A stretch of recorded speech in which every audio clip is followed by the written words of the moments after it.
হে দোস্ত, বহুত দিন বিচাৰি থকা বস্তু এটা আজি পালোঁ। মই জীৱনত বনোৱা প্ৰথম ভিডিঅ'টো। সো বন্ধুসকল, হয়তো সকলোৱে ভাবে যে ডিম্পু বৰুৱাৰ প্ৰথম ভিডিঅ' ইউটিউবৰ প্ৰথম ভিডিঅ' বুলি, কিন্তু নহয়। আজি আপোনালোকক তেওঁৰ সেই প্ৰথম ভিডিঅ'টো দেখাবলৈ যাই আছোঁ, যিটো শ্বুট কৰিছিল মৃন্ময়ে। সেই ভিডিঅ'টো চাওঁ আহা। হে দোস্ত, বহুত দিন বিচাৰি থকা বস্তু এটা আজি পালোঁ। মই জীৱনত বনোৱা প্ৰথম ভিডিঅ'টো।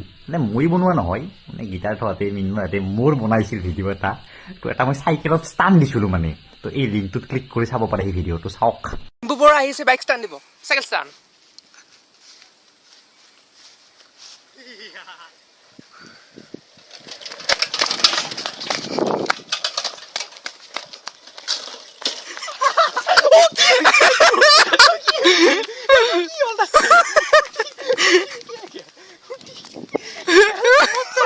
এয়াই হৈছে পাৱাৰ, এই অসমৰ সংস্কৃতি যিটো ডিম্পু বৰুৱাই কৰি দেখুৱাইছে।